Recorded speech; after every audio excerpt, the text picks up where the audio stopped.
Hermosa, hermosa mañana para cada uno de ustedes. Espero que se encuentren bien. Día 233 de la lectura de la palabra.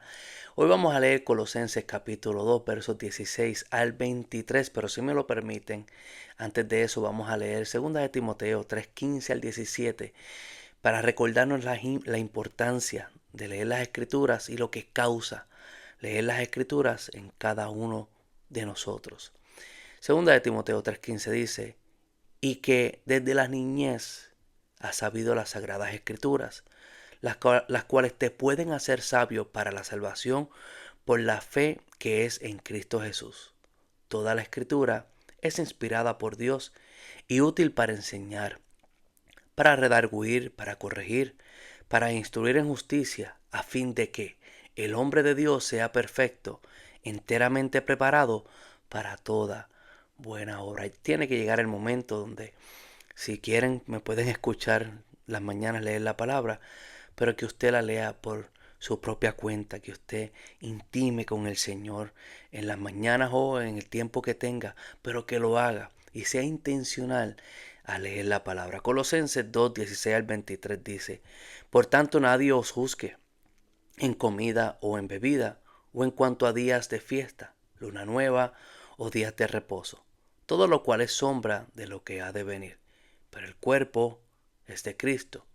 Nadie os prive de vuestro premio, afectando humildad y dando culto a ángeles, entremetiéndose en lo que no ha visto, vanamente hinchando por su propia mente carnal y no haciéndose de la cabeza, en virtud de quien todo el cuerpo, nutriéndose y uniéndose por las coyunturas y ligamentos, crece con el crecimiento que da Dios. Pues si habéis muerto con Cristo en cuanto a los rudimientos del mundo, ¿por qué, como si vivieses en el mundo, os sometéis a preceptos tales como: no manejes, no gustes, ni aun toques, en conformidad a mandamientos y doctrinas que son de hombres, cosas que todas se destruyen con el uso? Tales cosas tienen a la verdad cierta reputación de sabiduría en culto voluntario, en humildad y en duro trato al cuerpo, pero no tienen valor alguno contra los apetitos de la carne. Continuamos, ¿verdad?, leyendo la carta a los Colosenses y entendemos que Pablo está en Roma encarcelado y le está escribiendo a la iglesia de Colosenses porque se está tratando de infiltrar en la iglesia unas falsas doctrinas, las cuales las hemos hablado en cada día desde que comenzamos a leer la carta. Y ya hemos hablado que se está infiltrando la filosofía de los hombres, los ritos, las ceremonias, el esfuerzo humano para añadirle a la obra de la cruz y alcanzar favor con Dios. En otras palabras, las enseñanzas de que Cristo está bien, pero no es suficiente solo Cristo para alcanzar la salvación o la santidad. Algo que continúa infiltrándose hasta el día de hoy.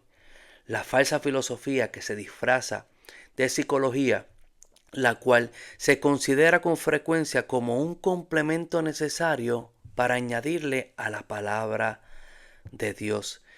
Si nosotros leemos las escrituras y las estudiamos correctamente, llegaremos a la conclusión que no hay que añadirle absolutamente nada. Habían tres doctrinas falsas tratando de infiltrarse a la iglesia de Colosa. Era el misticismo, el gnosticismo, el legalismo y el ascetismo. Hay cuatro, pero dos de ellas se mezclan y son parecidas.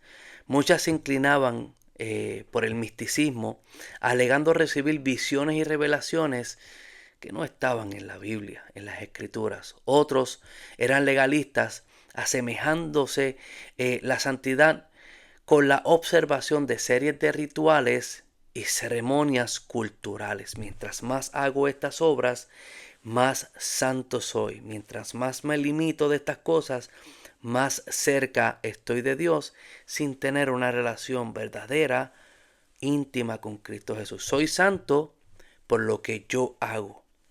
Otros optan por la práctica del ascetismo, argumento que la pobreza o la privación de cosas físicas son el camino a la santidad. Los falsos maestros les decían a los colosenses que Jesucristo no era suficiente y que necesitaban algo más. Esas personas creían estar en un nivel superior de conocimiento espiritual y sabían los misterios y secretos de la iluminación espiritual.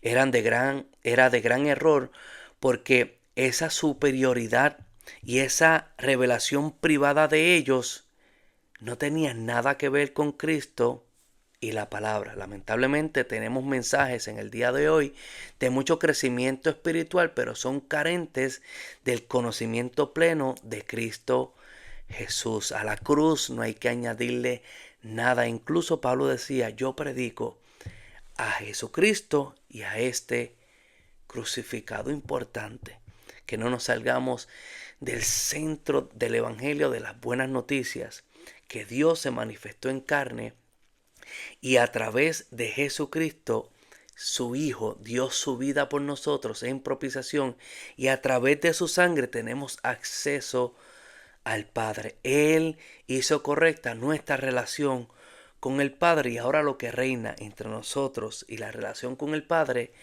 es paz, amor y vida. Debemos poner nuestro empeño en enseñar al buen pastor y guiar las ovejas solamente a él. Los falsos maestros en esos tiempos formaron un grupo exclusivo que menospreciaba a todos aquellos que no eran iluminados por estas revelaciones únicas, y llegaron a enseñarle a ciertas personas que estaban en la fe, apartándolas de la confianza, de la fe exclusiva en Cristo Jesús. El elemento adicional que ofrecían los falsos maestros consistía en una unión de filosofía pagana, legalismo judío, misticismo y ascetismo.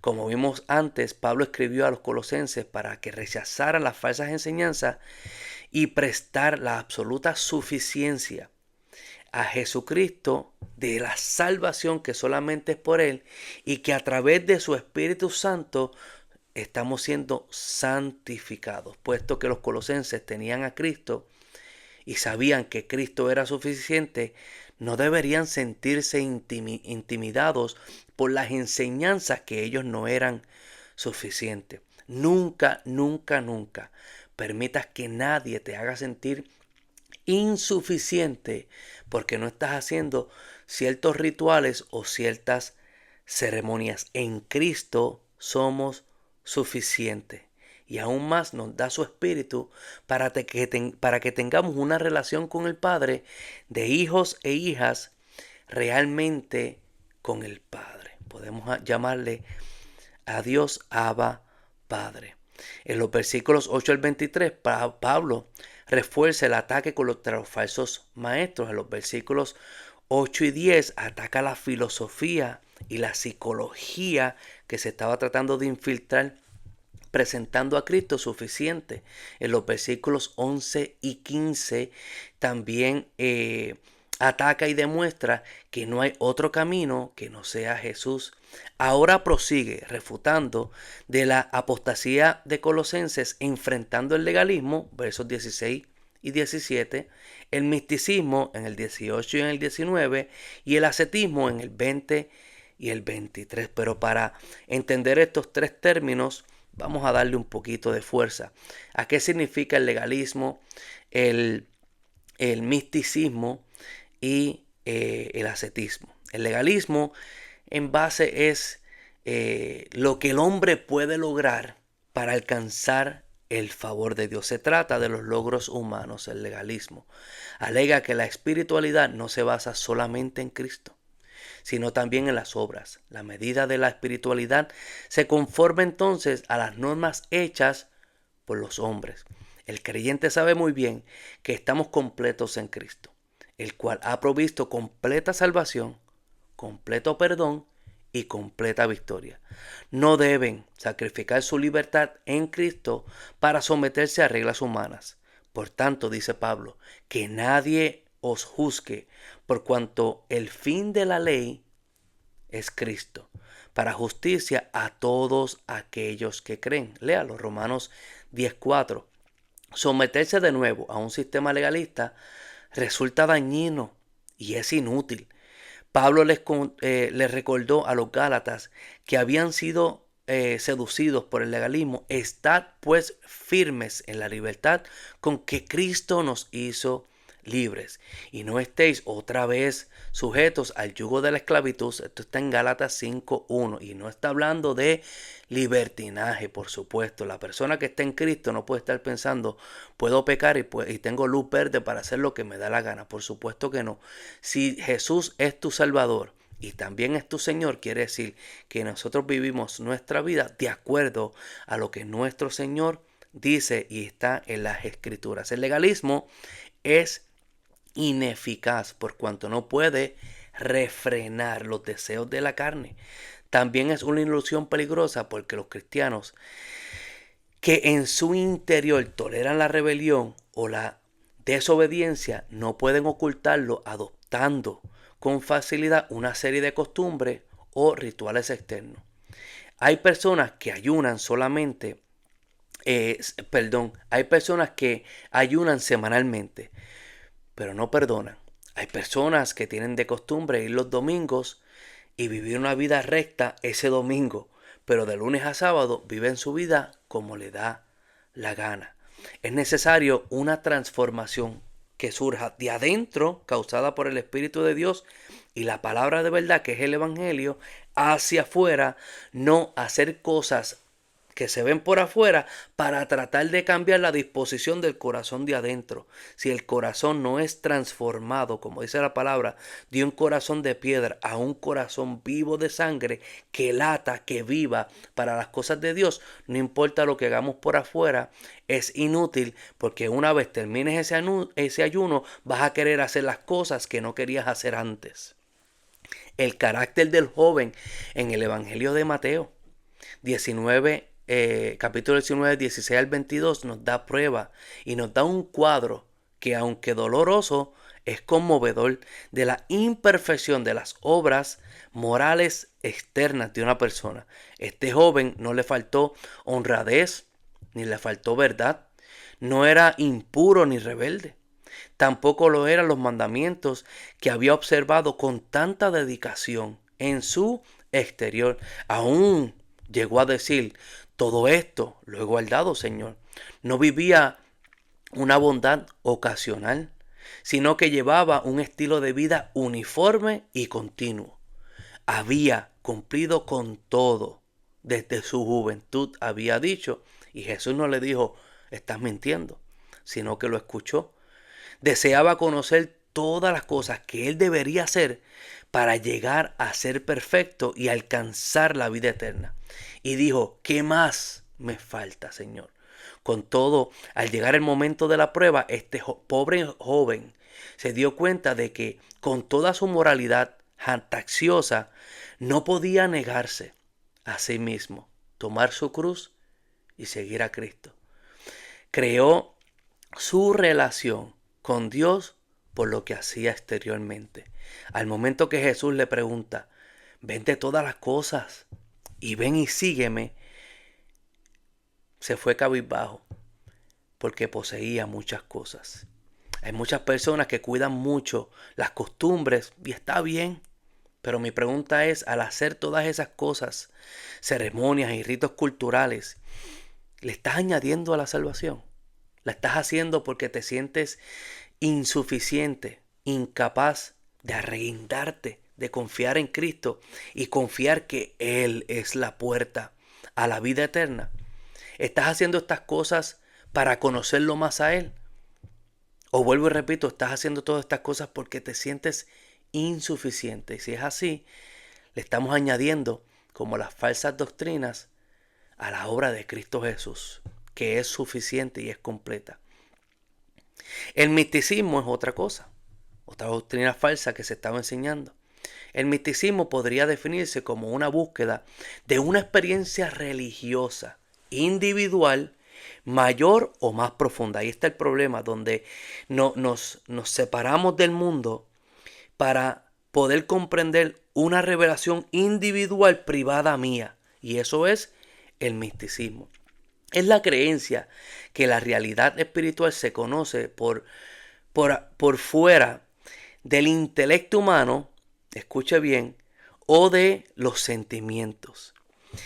Esto, lo que enseña el misticismo es que yo puedo conocer a Dios fuera del intelecto humano y a través de mis sentimientos, algo místico.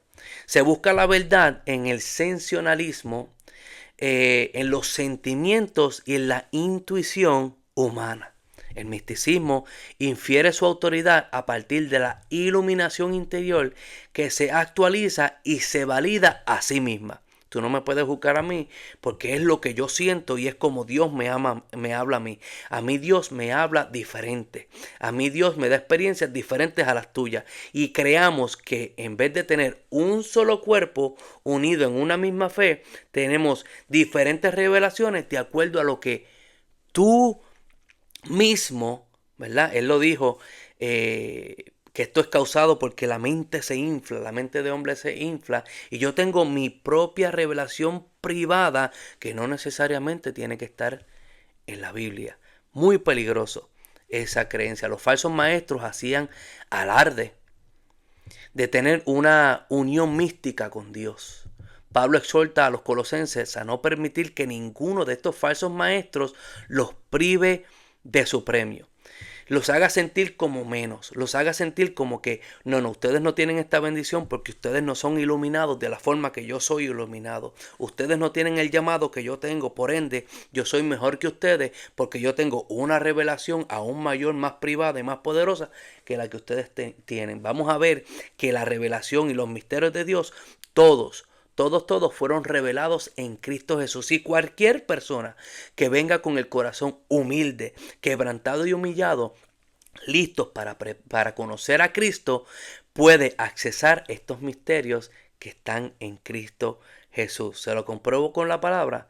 Hebreos 1, verso 1. Dios, habiendo hablado muchas veces y de muchas maneras en otros tiempos pasados, en otros tiempos a los padres por los profetas, en estos postreros días, en estos postreros días nos ha hablado por el Hijo, a quien constituyó heredero de todo y por quien asimismo hizo el universo, el cual, siendo el resplandor de su gloria y la imagen misma de su sustancia, y quien sustenta todas las cosas con la palabra de su poder, Jesucristo, sustenta todas las cosas, por supuesto las sustenta si fue el que las creó todas.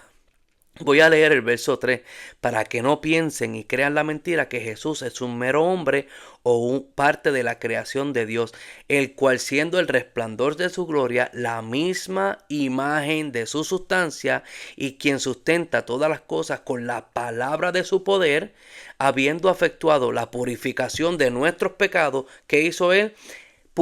Habiendo afectado la purificación de nuestros pecados por medio que de él mismo se sentó a la diestra de la majestad en las alturas, hecho tanto superior a los ángeles, cuanto heredó más excelente nombre que ellos. Hoy en día el misticismo se manifiesta con mayor frecuencia en movimientos carismáticos, donde a veces las escrituras pasan a ser un segundo plano de importancia frente a las visiones y las revelaciones. Es triste porque la revelación del hombre, ¿verdad?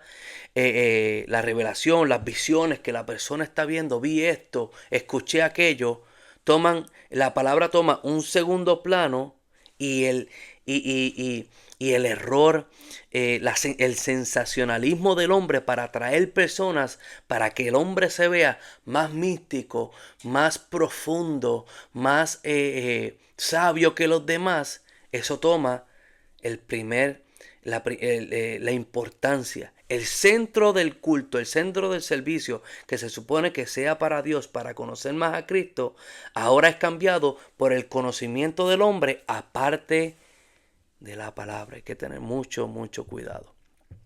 Durante siglos en la iglesia ha sido intimidada por quienes defienden también la pobreza, y eso es el ascetismo. Es la práctica de la abnegación estricta como medio para alcanzar un plano mayor espiritual.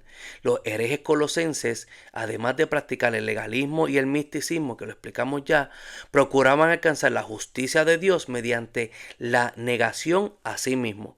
Mientras peor me vea y mientras más lejos esté de las cosas de Dios, de las cosas, perdón, del mundo, más cerca estoy de Dios.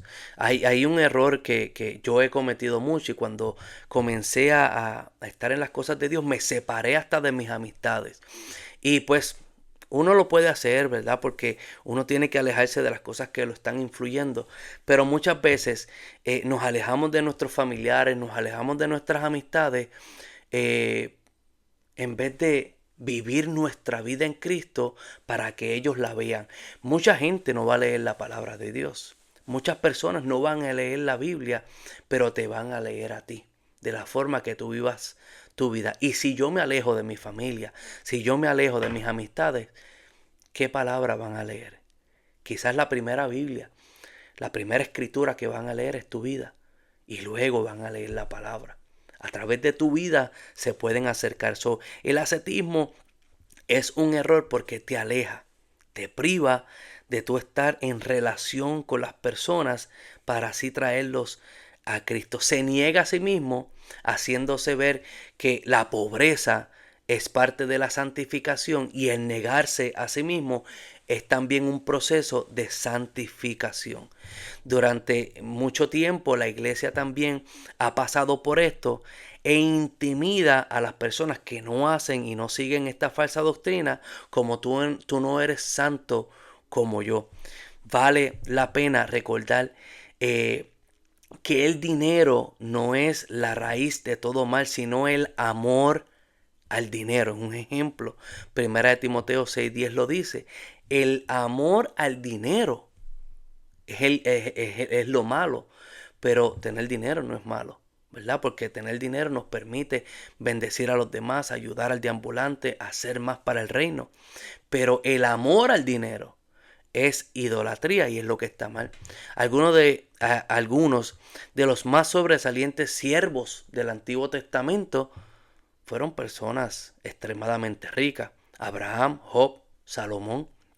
Pablo nos escribe en el verso 21 y dice: si habéis muerto con Cristo en cuanto a los rudimientos del mundo, pregunta Pablo, ¿por qué, como si vivieses en el mundo, os sometéis a preceptos tales como no manejes, no gustes, ni aun toques? Ahí él ataca el ascetismo, ¿verdad?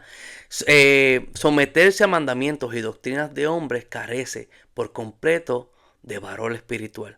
La razón por la cual el ascetismo es incapaz se encuentra en el verso 23. Él lo contesta: aunque tales cosas tienen a la verdad cierta reputación de sabiduría, en culto voluntario, ves que lo estoy haciendo por mi voluntad humana, y tiene cierta sabiduría y tiene cierta humildad, en el duro trato al cuerpo no tiene ningún valor contra los apetitos de la carne. El ascetismo puede lograr que una persona se vea espiritual porque ofrece la apariencia de la humildad y la pobreza, pero en realidad solo sirve para complacer los deseos de la carne. Mateo 6:16 al 18, Jesús da un ejemplo del ayuno, que el ayuno es importante para nuestra vida, siempre y cuando lo estemos haciendo correctamente. Jesús dice: cuando ayunen, no pongan cara de tristeza, como los hipócritas, que ponen cara de aflicción, caras afligidas, para que la gente vea que están ayunando. Les digo la verdad, ellos ya han recibido su recompensa. Pero cuando tú ayunes, arréglate bien, lávate la cara, para que así no se dé cuenta de que estás ayunando. Así solo lo verá tu Padre, que está en lo secreto, y tu Padre que ve todo, lo que se hace en secreto, te dará tu recompensa. Pauso, porque lamentablemente, y no es en forma de crítica, muchas veces hasta en Facebook ponemos que estamos ayunando. Hoy no voy a estar en Facebook porque me estoy separando para el Señor y estoy ayunando. Me río porque lo he hecho. Me río porque el Señor es claro y nos habla. si vas a ayunar, si vas a intimar con el Señor, si vas a ayudar a deambulantes, no hay que publicarlo. El Señor, que ve todo en secreto, te dará tu recompensa en público. Pero si tú quieres tu recompensa en público, primero que nada, y no quieres intimar y hacer las cosas como para el Señor, y quieres los likes y quieres los followers, el Señor dice, ya tú tienes tu recompensa. Ya tienes tus followers y tienes tus likes en las redes sociales. Yo no quiero tener más followers y yo no quiero que el centro sea, es que Teddy lee la Biblia bonito, enseña bonito. Yo estudio la Biblia, yo estudio comentarios, porque quiero intimar con Dios, quiero conocerlo, más nada. Pero sí, el Señor me inquieta a que también lo enseñe.